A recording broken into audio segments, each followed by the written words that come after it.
Hello, and I hope you are seeing me well. So this is my first stream in nature. I am hoping this is the first of many. This is the first time I come here after the holidays.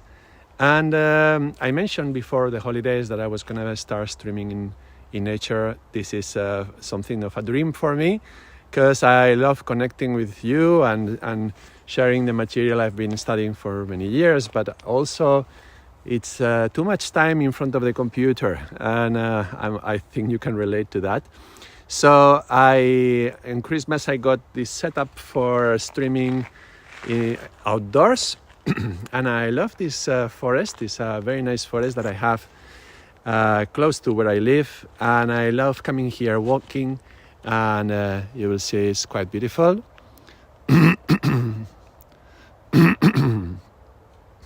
And well, I've always enjoyed walking here, but this would be an opportunity to continue sharing the teachings of yoga, but in nature. So that's my idea of starting these streams.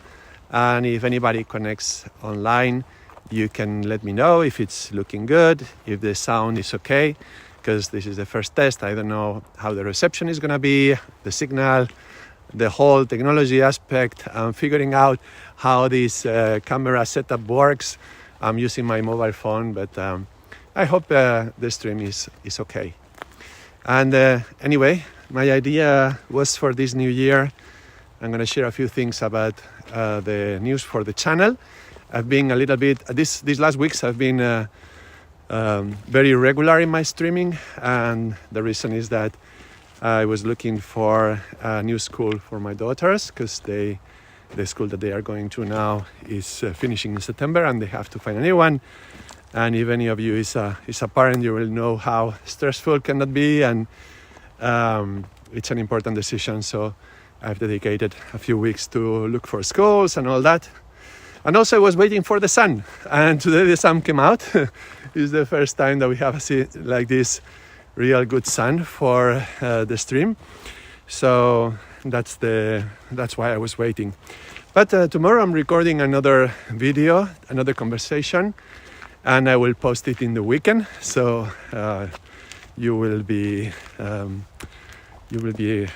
have access to that conversation in the weekend. This one will not be a live stream. It will be just recording, pre-recorded, because of the last issues I had doing the Zoom conversation with my sister for the new year at the same time that streaming to YouTube. It seems that it was a bit too much for my network, so I think I'm gonna try to pre-record this one to make sure there's no problems with it.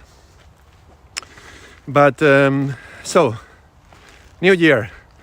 My plans for this new year is to be just as active, if not more active, with the channel. If we can come regularly to this place, I would love to just stream more often and maybe not talk so much. Sometimes we could just sit together and meditate. So that's something that I would love to do, and just put the camera on, see if anybody's online, answer to some chats, and just sit together and meditate, chant mantras, pranayams, these kind of things. I don't know the asanas, how they're gonna do in nature, but I guess I could bring a yoga mat as well. We will see. And so my idea is to do that, more of that, and but I will continue doing the courses as well. The first one that is coming up will be the course on number 1. We've done number 7 and number 5, and we will do number 1 starting next week. So good news. Next week we'll begin with number 1. And I'm wondering, because for the courses, I don't know if it will be easier to do it in the office or I can do it in nature as well. So we will see. I have to figure it out. I think a lot of it is going to depend on the weather. I live in Portugal, and the weather here is quite unstable and quite wet, especially during these months. And this week has been raining, and it will continue to rain tomorrow onwards. But today was a lucky day to have sun, so that's why I'm online.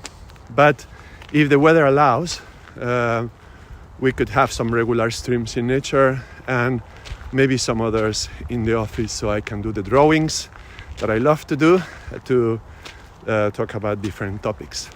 But that's my idea. And anyway, my idea is to stream more often, if I can. And I also have the podcast coming up. Some of you will know that last year we started a new project with a psychologist from India. And she is the one who is organizing the podcast. She's doing all the technological aspect to it. And basically she invited me to share the space of that podcast so that we could do it together. And I thought it was a great idea. And it's called Soul and Science. And we already did a first season on that podcast. You can find the links in the comment section of the YouTube channel. And if you go to any podcast provider, you can look for Soul and Science, and you should be able to find it. And this first season was about relationships and how do we relate, but not so much about couples, but about our relationship to our mind, our relationship to our words, our relationship to truth, our relationship to the many aspects. It's 10 episodes, many different kinds of relationships. And during those 10 episodes, one topic was coming up again and again. Isabel, Satnam, hello. It's great to see you. And I'm happy that you can write and I can see it. If you can tell me, can you hear me well? And is the quality of the video is okay? And if I don't know if you see your own comments on the screen or not. I see them on my screen, but I'm not sure. So good to see you. I'm happy to be here in the forest. So this psychologist, Satseva Kaur, I call her Satseva Kaur, that's her spiritual name. So you can find her as Jnana as well, that's her Indian name. Indian names are already spiritual, so you don't really need an extra spiritual name, but she has this other Satseva Kaur, Jnana. So Jnana, she is a psychologist specialized in compassionate healing, and she has worked a lot with very, very heavy topics. And it's been a while. Happy to see you. Yes, thank you, Infinite Story. Satnam, Happy New Year to both of you. It's good to see you. And it's been a while, but I'm gonna start recording quite regularly now again. And I was just mentioning that I will start with the number 1 on next week. But it's okay. That's excellent. Thank you. But this is the place. Let's see. I have to figure out how this camera works. This is some water deposits for the city. And this is the area where I live. Actually, this is not exactly where I live. I don't think it's good to say exactly where you live in YouTube, but it's relatively close to my house.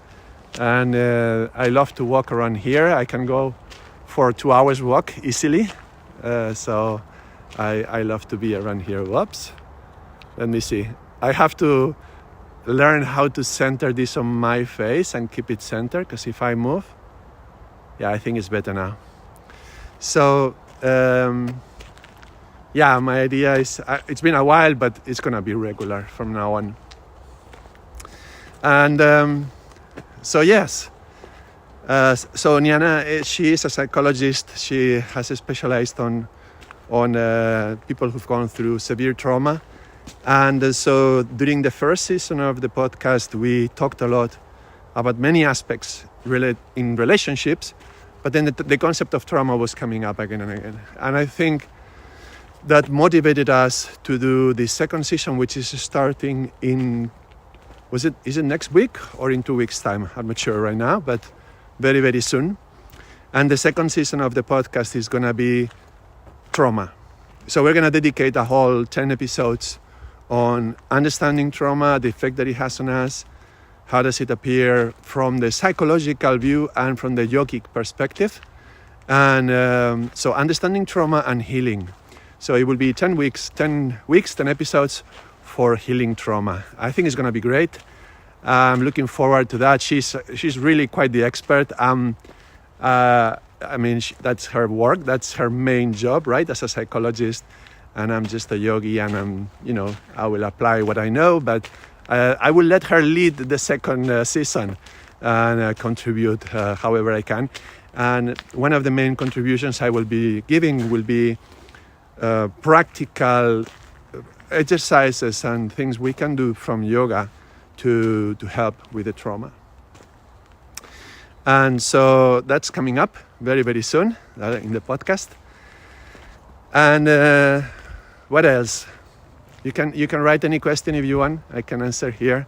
I will answer a question that came up in one of the comments of a YouTube video regarding numbers. There was a comment, I don't remember the name right now. Let's see. Will it be here on YouTube on your channel? Well, Niana has created a new channel for that, the Soul and Science podcast. And it's a new channel, so it has very few viewers because it just started. But no, I will post here when the podcast comes. But the podcast arrives to any platform. So you can see, if you use Apple, you can just go to podcasts or whatever. You can go to, how is that called? There is this app, Spotify. Yeah, you can just go there and find the podcast there. And that will be the audio. Yeah, if you want to see the video, you can go to the YouTube channel, the Soul and Science podcast channel, and you can find the video of our conversation, because we do it video. So you can find it. Isabel says, I'm also going out into the nature. That's lovely. That's great. Let's, last year, as I was approaching Christmas, I was having this vision of me taking the camera out for a walk, instead of a dog, taking the camera for a walk, like I'm doing right now, and some of you doing the same, and taking your phone or your tablet, whatever, and then let's meet outside, right? We cannot meet physically because we are far away from each other, but to be just in the screen, in the computer screen, is too much a screen.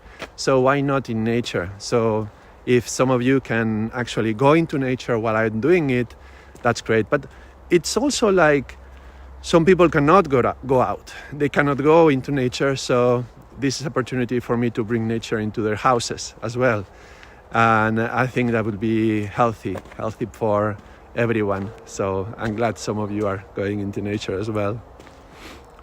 And yes, so regarding the questions, I had a question in one of the videos from the numbers. I think it was the video on the numbers of the year. One viewer asked about different kinds of numerology and how they interpret numbers in different ways. And I was making some comment how Kakaran Kriya is inspired in Pythagoras numerology, and she was like, well, then how does that translate to other numerologies? And so let me speak a little bit about that. But if you have any other question or comment, whatever, you can just write in the chat. Every numerology, okay, so not every, but most numerologies are applied to something. They have been studied, and very often they have like one person that was the founder or the person who started the movement of that numerology, and then they applied it to something.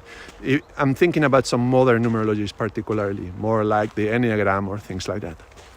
So when it's one person initiating something, creating something, inevitably that person is going to bring some of their knowledge, some of their wisdom, but also maybe some of their bias. So to extract exactly what is universal and what is that particular person's angle or take on it is really hard. It's really difficult to isolate. Particularly when you have a list of qualities for every number and you memorize those qualities and you learn to apply them to any person who was born on that day, for example. And so that's one thing. Second thing is most numerologies are applied to something. Some are applied to understanding astrology, understanding letters, like the Kabbalah, to the alphabet. Some are applied to divination, like the I Ching, and so on. You know, the house structures, sacred architecture, things like that. So numerology applied to something. Now, what we, from Karam Kriya School, what we argue is that, yes, Karam Kriya started with Ardaas Singh, but he's not giving us a list of things to memorize. He's not telling us, look, this is number 2, this is number 3, this is number 4. You have to get to know them so that you can apply them. But he's telling us, well, what happens if you have one person alone in nature, right? The qualities of number 1 are going to happen. They are going to manifest. What happens if you have one stone, you throw one stone into the river? What happens if you draw one dot on a piece of paper? What happens if you find a single planet, right, in a solar system or in a star system, right? And whenever you have one of something, then that one is going to manifest in a number of ways. We're going to see more about number 1 next week, yes? And we're going to see some of these details. We're going to see it in a lot of detail, some of these examples. But this approach is about studying numbers in nature, finding how numbers manifest in nature and how they can affect us, how can they be affecting us. I'm thinking maybe I need to raise the camera a little bit more, because maybe you are looking from below. Maybe it will be like this better, but I'm too close. I'm trying to learn this. Okay, maybe this, maybe like this. So the moment that you study numbers in nature, what happens is that you are observing things. You're not inventing anything. And this is one of the main things with numerology. You have to be very careful that when you are applying any system of numerology, you're not inventing things from your own. And you know, in our community, we are constantly checking each other up. So just yesterday, somebody was writing, so what number is commitment, right? Is it 1? Is it 4? Is it 3? What number is commitment and discipline? And this is some trainers who have been studying for many years. And then it challenges all of us to check our understanding of the word commitment and how could we find it in nature and how do we find it in numbers. And so we are constantly checking each other up. And even Shiv Charan, I think he's made some adjustments to his understanding over the years. So this is not a code that we have to learn and apply, but a code that we can discover. Yeah, no invent, but discover. One of the things that I was saying with Sevacor for this new year, well, this is very slippery. I'm going to have to be careful here.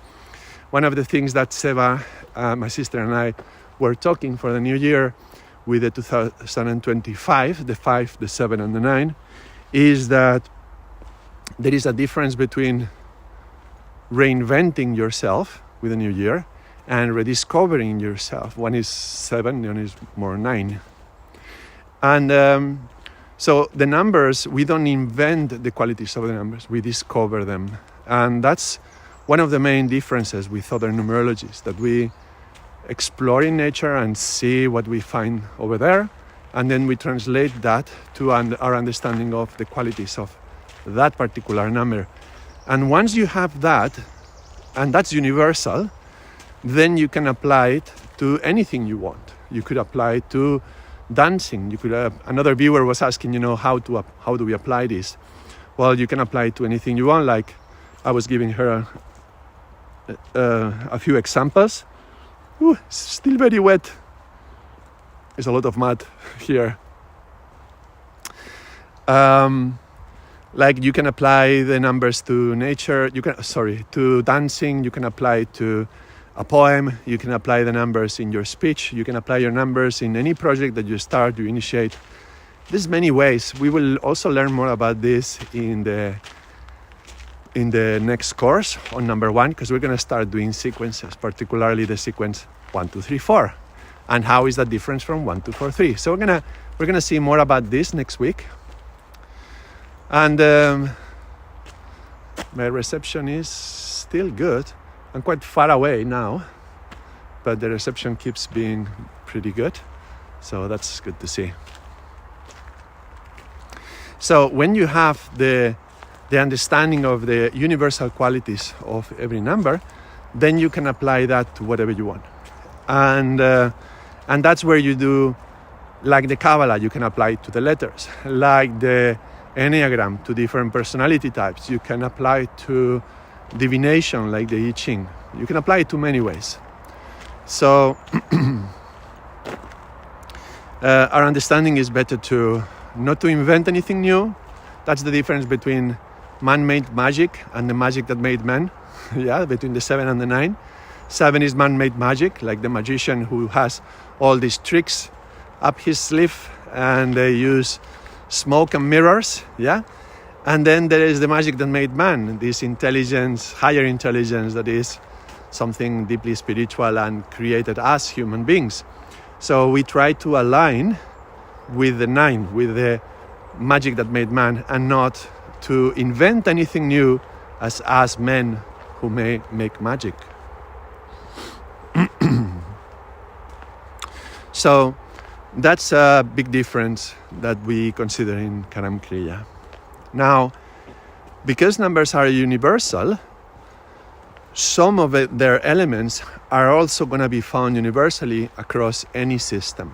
That's pretty obvious, yeah? But then some are going to be differences across systems. And then those differences, we have to see if it's because of our capacity to see that particular energy of that number in nature, or if it's something invented. If it's something invented and biased by whoever created the system, then we don't want to align to that, because that's a perspective from one person is not going to be utilized and useful across many cultures, across many ages. While if you have something that is universal, by definition, they are going to be applicable to any culture and any age. So I mean, this age that we are right now, and in 100 years and in 1,000 years, it will still be applicable in any way. So that's the basic idea.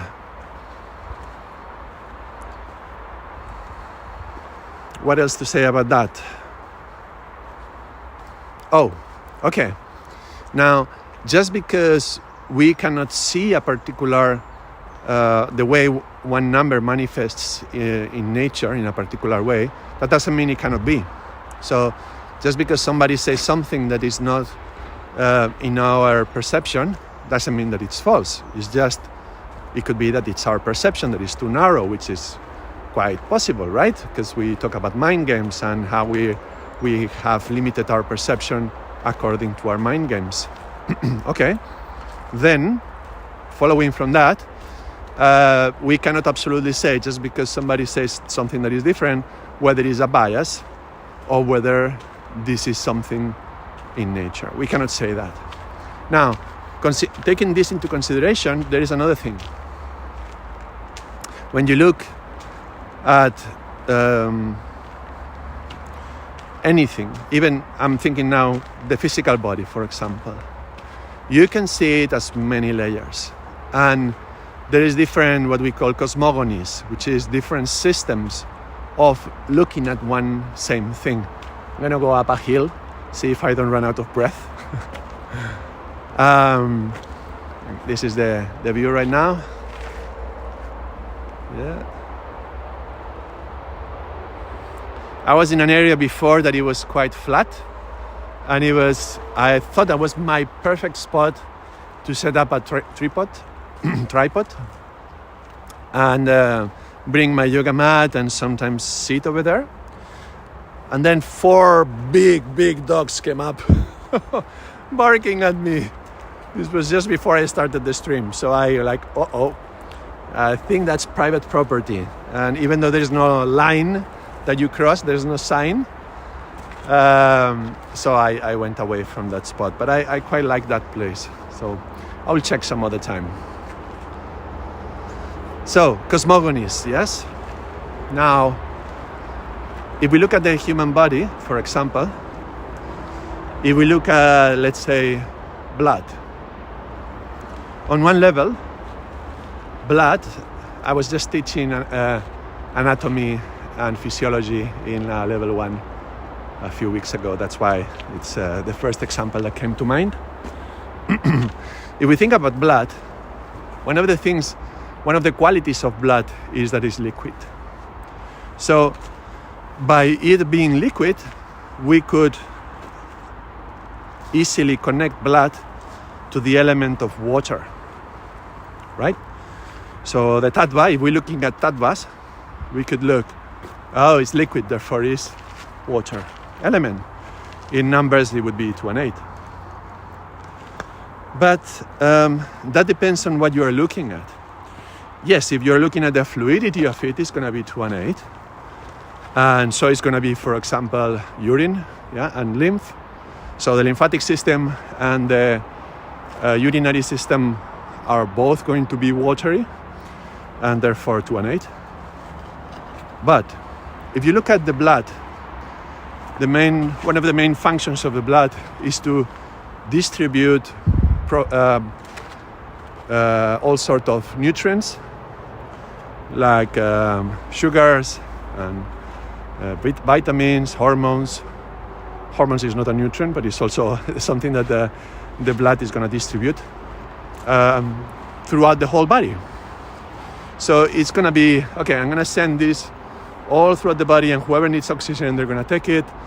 If somebody has some CO2 to let go, somebody meaning some cells, they're going to let go of it. Hold on a second. I need to climb. And then if there is some infection, they're going to throw some cells to fight that infection, and so on. I don't know if the sound is good, because I have a highway passing behind me. I've gone too close to the highway. And I'm going to go back to the center of the forest. And hope you can hear me well. So in that sense, the blood has a different function. It's not so much water, it's much more about distributing all these nutrients. So that could be more towards 3 and 7, because it's carrying all these good things to all the cells in the body who need it. So, but also blood is still have to learn to control this stick. Also, blood is red. It's red, and it's formed. One of the main places where the blood is formed. It's okay? Okay, thank you, Isabel. One of the main places where the blood is created is inside the bone, in the bone marrow, particularly in the thighs, the femur bone.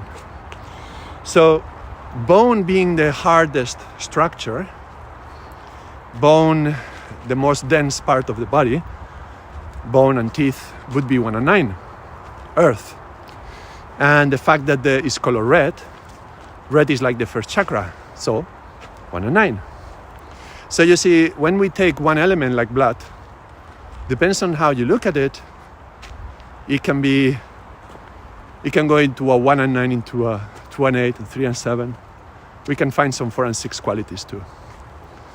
So at the end, anything can have different numbers.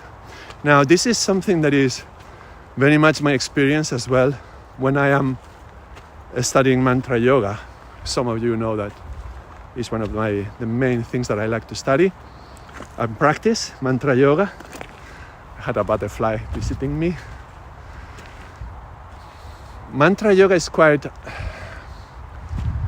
a good example for this as well, because when I did the mantra course, I showed how the different sounds of the Sanskrit alphabet show us how they affect different parts of the body. according to how they vibrate in the upper palate. So, for example, the sounds which are more guttural, in the back of the throat, they vibrate in the throat, but as we move forward in the mouth, papa, as they are moving forward in the mouth, they are moving down in the body. And you can just put your hands in there, in the body, and feel the vibration. And actually, I like to do that. I often, when I'm chanting the Sanskrit alphabet, I will have my awareness in my body and feeling the vibrations in it. And something that I said before as well, when my first daughter was born, Noah, and she was just weeks and months old, very, very small. I like to take her with me on large walks. So I would have this little, it's not a backpack, but it's like a cloth around the body. And I would just go with her and chant. And when I would chant the Sanskrit alphabet, I always had my hands on her, both hands. And I could feel in the different fingers of my hand, in her little body, in my hand, I could feel how the vibration was going through her body. So if I was chanting, yum, yeah, I would feel it in my heart, but I would also feel it in her heart. And if I was going down to lam, even though she was around my heart, I could feel it in her first chakra, going down to her first chakra. I had my hands around her body, and I could feel the vibration moving across the different chakras and the different parts of the body. So the Sanskrit alphabet to me is a clear vibration of the whole body system, and it also affects the mind, but the mind is harder to perceive what is going on with the mind. So it's very clear. Okay, however, I will find sounds like the H, hum, yeah? This is the bija sound for the fifth chakra. And what we find is in the H sound, it's, for example, in these mantras like hara, hara, hara, hara, where we move the navel point, the R, of course, is stimulating the navel point, but the H as well. There is something about the hara, that is going into the belly, and actually, Japanese call that hara, yeah, that point. The nabi point in India and in yogic understanding. Tantiam, call it the Chinese. So hara would be stimulating the third chakra. Now, wait a second, because ha, you said, is the fifth chakra, because that's the bija sound for the Bij chakra, for the fifth chakra, Vishuddhi. Well, ha also is the sound which contains more air of all the sounds that are in the alphabet, and particularly in Sanskrit you can see how many letters become aspirated, adding an H. So instead of P, they have PH. Instead of K, they have KH. And those sounds have more air. So ba, pa, ba, ba, ha.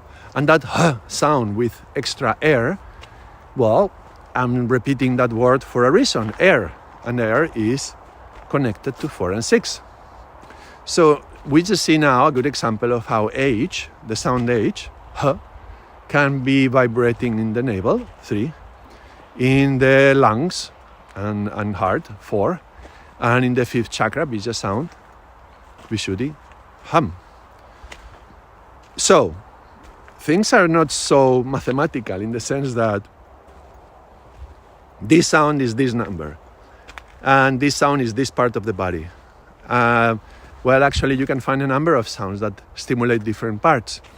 The sound s, the S, is the awakening of the Kundalini, therefore is clearly in the first, around the area of the first chakra, first, second, third, where the Kundalini is asleep. And in terms of vibration, it's like the lowest part of the body, first chakra, and like the pelvis and legs, the legs as well, and feet. So the S would be located there, but when you chant s, like in Satanama, for example, you can find that the S can be vibrating in other places, like the third eye, for example. So, and there's meditations where we do the Kirtan Kriya meditation, and you would be projecting the sound Satanama through the third eye. You project all of them, but the S sound can also stimulate this point strongly. And so there you go. The same sound in different parts of the body. Well then, does that mean that it's pointless to study any of this because anything can be anywhere? No, not anything can be anywhere. And depends on how you look at things and which cosmogony you are studying as well, which level you are studying, you're going to observe one aspect or another. Let's see, Infinite Story says, this came up in meditation the other day and I've never really thought about it before. Is it our blood that keeps us warm at 96 degrees? What is the fire inside us? Is the furnace the heart? And beautiful, yeah, what do you do? So is the furnace the heart? Well, it's interesting that you mention it like this, because when we think about the spiritual heart, we think about the 4 and 6, that's the fourth chakra. But if you look at it in terms of the element, yeah?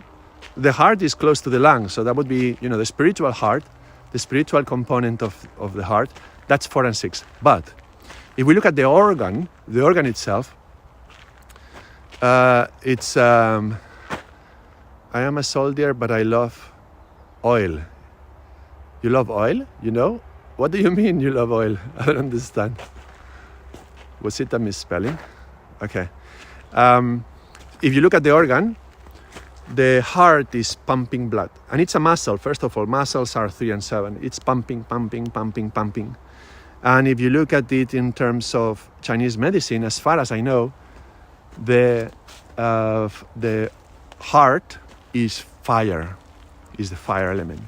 So in a way, you're right, Infinite Stories, because the blood is going to move around the body, and there's going to be a fire in our heart, and the element, the organ, not the spiritual heart, and that's pumping all this fire all around.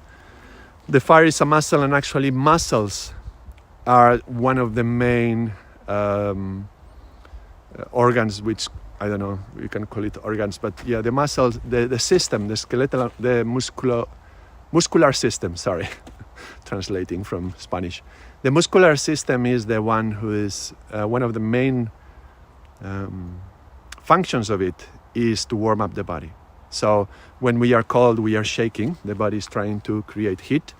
And if you are cold, it's recommended that you go out in nature and not in nature, just stand up and start doing exercises.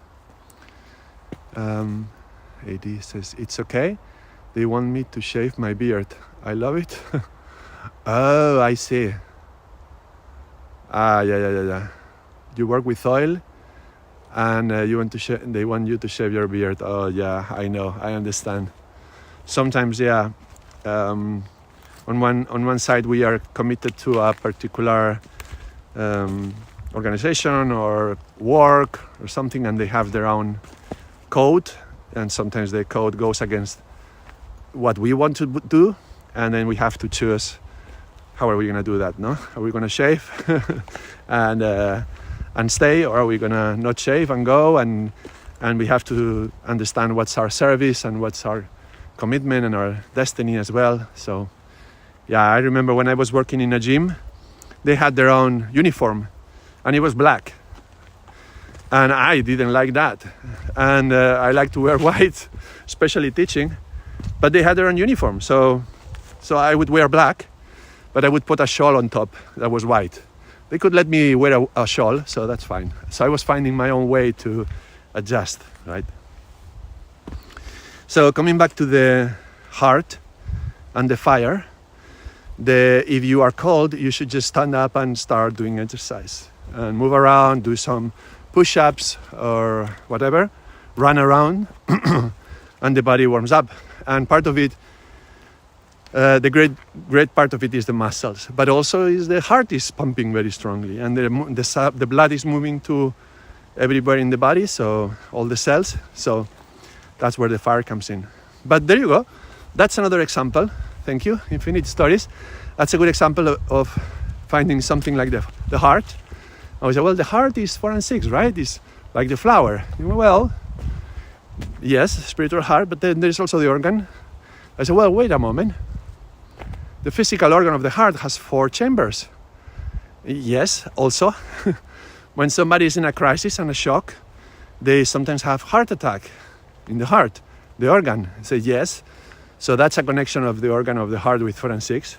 And yet, the tattva, from the Chinese perspective, Chinese medicine, it would be fire, not air.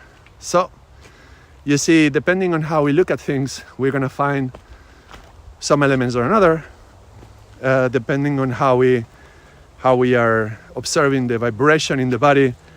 One same mantra is going to vibrate in one area or another. And again, this could make you feel discouraged and think, well, what the hell? Why do I even study this? What's the point? But actually, it can give a lot of profound understanding. And when you can see the connection between these different systems, it can be much more complete understanding of what's happening. So, another example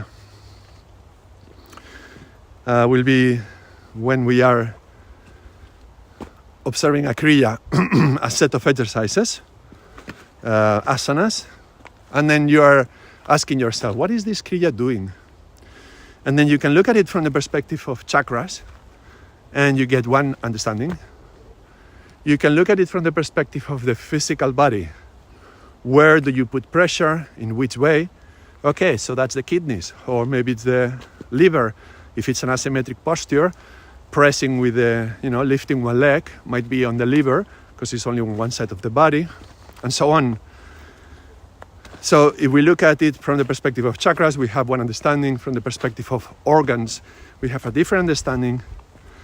But if you know meridians, then you can have a different understanding. So, okay, so that movement of the arm, right? If you do this from here to here, that's stretching this meridian that goes through the thumb, and that's stretching the lung meridian. So when you do that, you can feel it in the heart, the heart meridian.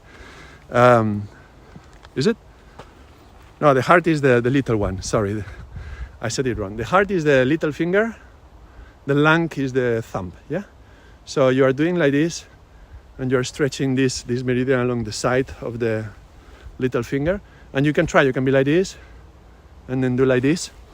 And you can feel the stretch. Well, lungs and heart both, because it's the thumb and the little finger that are going to be stretched. And when you do that, you can feel the heart, the fourth chakra opening. So you see, when you look at a kriya, and you take one exercise, and one will say, no, this is for the third chakra, okay? Another one will say, no, this is for that organ, okay? Another one will say, no, this is that meridian, okay? Actually, it's all of that. And if you can have a wider perspective, you can have a more holistic and complete perception of what the exercises are doing for you. So that's why it's worth studying this. And the mind is often our obstacle. But if the mind can understand something and it can agree to what you are doing, you can apply it, and it can serve us, and it can help us to connect. So rather than just ignoring all the theory, because you need to combine both theory and practice. But if you ignore all the theory, just thinking, well, it's pointless because there's different systems, well, then you don't know what you are doing. And then you're also susceptible to what other people tell you, and just follow what other people say. Do this, do that. Okay, you don't understand what you are doing. Our bodies are amazing mechanic machines. Thanks for the explanation, what I do.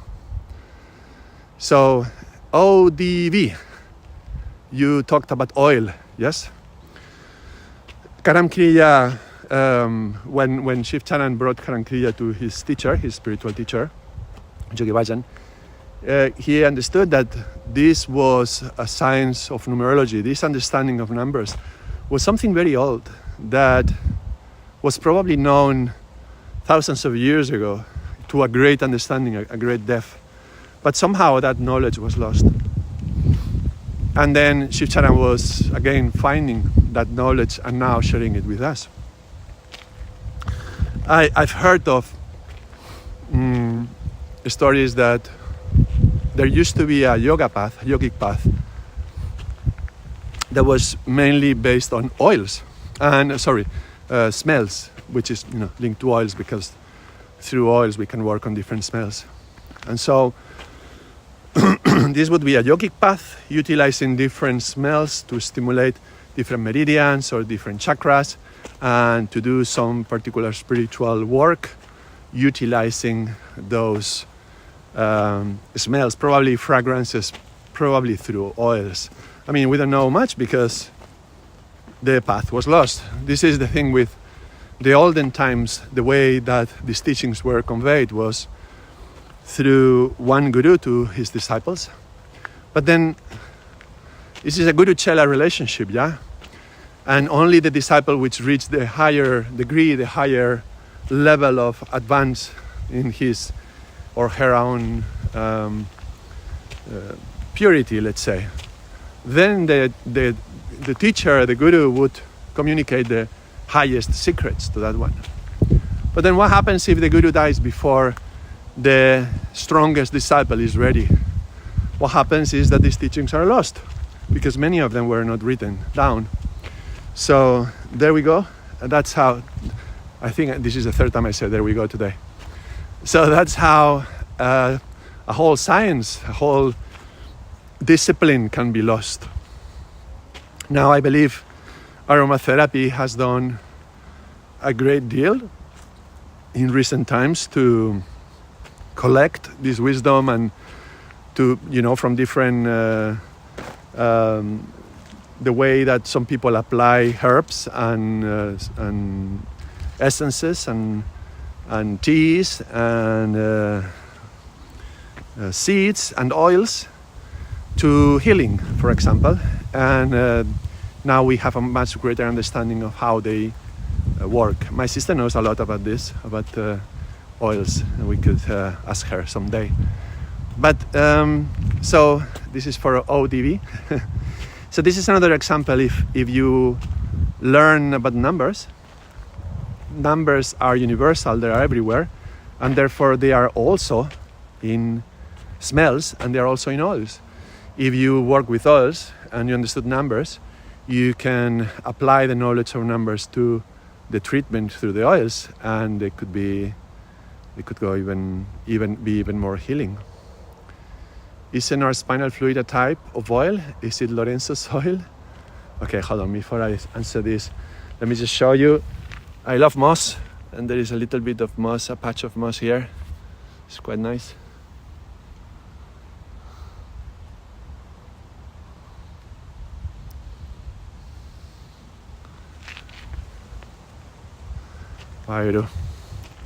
So the spinal fluid, yes, it's a kind of fluid, it's a fluid.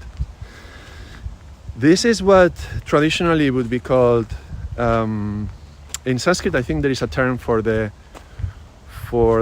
semen, it's called ojas. Yeah, the sexual fluid, the seminal fluid would be called ojas.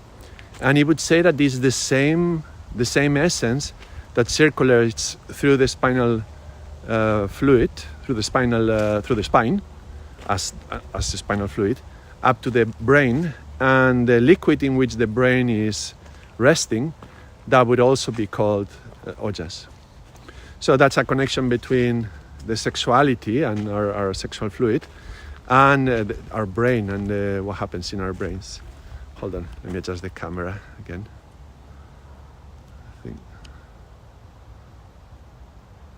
Okay.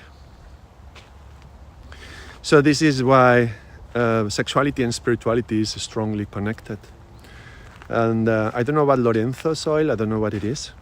You can tell me infinite stories. What is Lorenzo's oil? write it in the chat. But this sexuality and spirituality, right? There's always been some sort of connection to sexuality, but very often it has been a form of repression. I think I talked about this in another video on sexuality and spirituality with this topic, and also in the chapter on the what was that? The yamas of the Yoga Sutras, chapter 2, the yamas section, when Patanjali talks about brahmacharya and how often this is understood as being abstinence, sexual abstinence, and therefore this is the ascetic path. But the actual word brahmacharya means godly conduct, and is not about repressing any sexual urge or instinct, but it's about having a healthy connection to that energy, because that energy is very creative. It can create a baby, right? So it's very creative, and you can utilize the creative essence of that energy to raise it to your brain, and then opens the creativity in your brain. That's why it's the same term, ojas.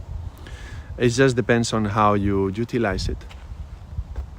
I'm teaching a course on sexuality and spirituality in Galicia in a few weeks' time, and I'm preparing for that course as well with a friend of mine, Alba. She teaches in Galicia as well, near Vigo. So the idea is how to have a healthy relationship to that energy. But I mean, the spinal fluid is a spinal fluid. So when we are talking about oils, or when we're talking about this essence, it is probably more in the subtle energetic sense. So it's the energy that flows through the spinal cord. It's not the fluid itself. It's more like the essence, the energetic essence that is impregnating the actual physical substance of it. Yeah, let me know what this Lorenzo's oil is. All right, so that's it. Different understandings, different perspectives, different cosmogonies can help us have a more holistic understanding of anything. And if you understand numbers, they can give you a much wider perspective on whatever you study, be it oils or the organs of the body or whatever you like to do. So that's why I like to study numbers, and I like to share the study of numbers. But again, this is always something that you have to put into balance with the practice of it.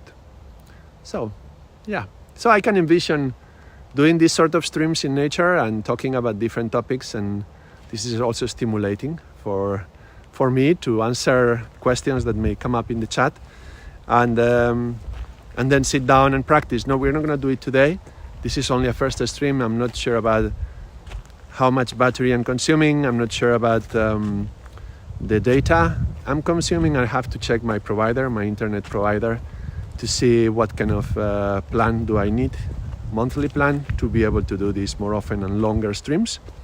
But my idea would be to sit somewhere like over there, for example. We were just in a good spot, and meditate for a while and combine the talking with the walking. Yeah, you talk the talk and walk the walk.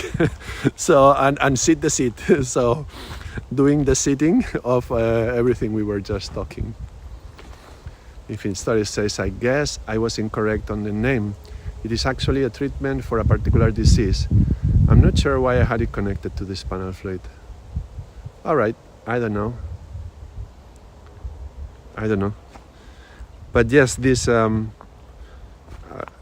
would understand it like an essence, like the same essence that is connected to the seminal fluid is the same essence in a way, energetically, that can run through the spinal cord, and is the same essence that can go into our brain and sustain and hold and contain and nourish the brain. It's nourishment for the brain. So, and I think that's also why, the Kundalini energy is a very sexual energy. Kundalini Shakti. It's an energy that lies within the first cave, beach cave, the cave of the seed. and is asleep in that region between the first and the third chakra, the entrance being through the first chakra, locked with the first of the locks. I have a series of videos on this, on the 3 caves and the 3 locks and the 3 keys to open the 3 locks, with the 3 bandhas and the 3 mantras and the 3 aspects of God, Brahma, Vishnu and Shiva.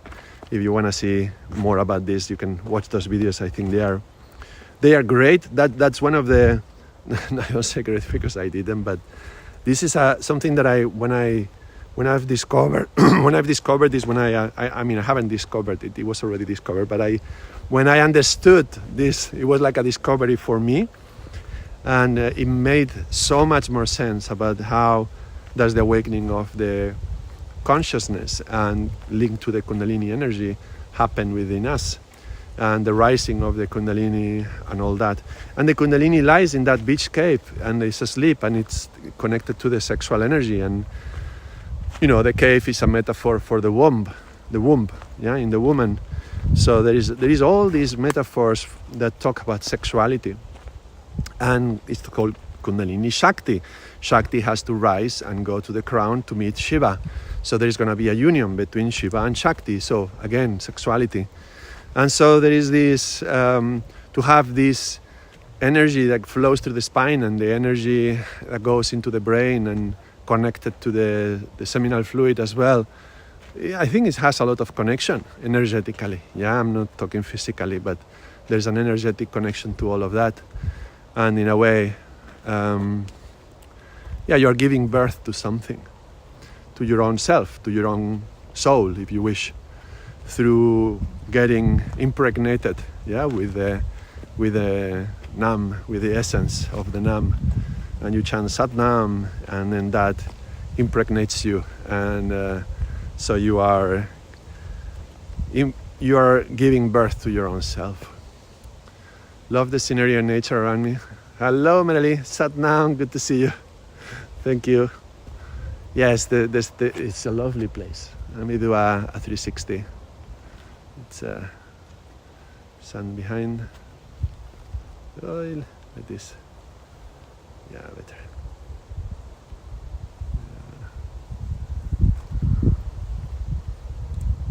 It's actually, this forest is quite large. At some points it goes close to the highway, so I'm not sure I'm going to be crossing those points much. We will see. But if I can go through those areas, I can be walking for 2 hours and not visiting the same spot twice. So just like doing a path. This is also a trial bike path. So sometimes in the weekends there's bikes running through here, and there is some spots where they jump, and it's quite a nice place to visit. So I love the idea of this. So impregnated with ourselves, and give birth to impregnated with the Nam and give birth to our real self, our Satnam. This is what we were aiming at through the study of the Yoga Sutras, right? I think the end of last year was amazing. That if any of you were watching those videos on the Yoga Sutras, I've never gone so deep into studying the Yoga Sutras before. I've done this with the Mul Mantra, I've done this with a few other texts as well, but with the Yoga Sutras it was the first time I went so deep, and I'm so happy I did it. I found incredible meaning to Patanjali's words, and I don't know, with these years, and particularly doing these videos also, it's kind of selfish in a way, because this is helping me to understand better. And I've gone I'm so much clearer now. I have it so much clearer in my head and in my heart how these things connect. How there is these 3 caves and these 3 locks and these 3 keys, and opening the space for this spiritual energy that has to be awakened from the root. But first you have to be balanced, the chakras have to be open and clean, and as it flows, it rises through the spine and it rises your consciousness, and it opens different centers in the brain.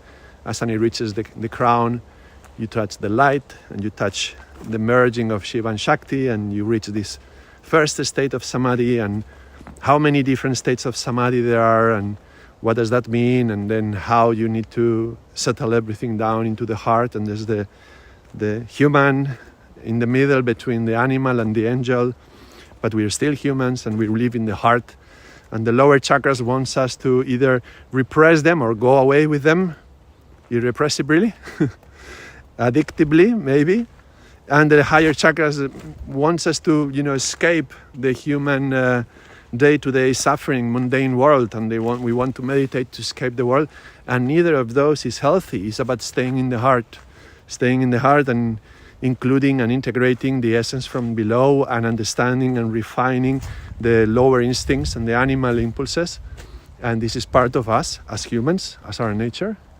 and then connecting to the divine and letting the divine come to us and connect to that. So much more clear now.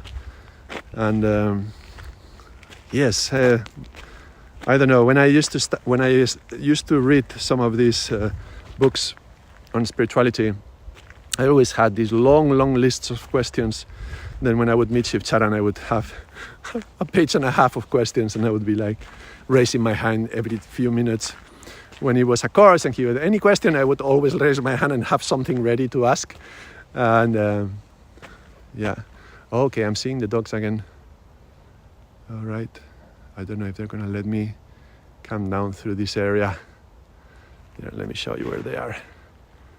They are climbing that hill. Well, hill, a little over there. So I don't know if this is a private land or not, this area. But anyway, it was great. It's an hour. It was great meeting with you. And again, this was my first stream. So thank you everyone for being part of it. Infinite Studies, thanks for the walk. Got to get going, got to see you again. Yeah, blessings to you as well. And Isabel, yes, classes on Yoga Sutras and Luminous Journey. Wahuru. Thank you very much, everyone. And I'll catch you next time. I will post this conversation with Haridarshan in the weekend, so you can look forward to that. Satnam, take care.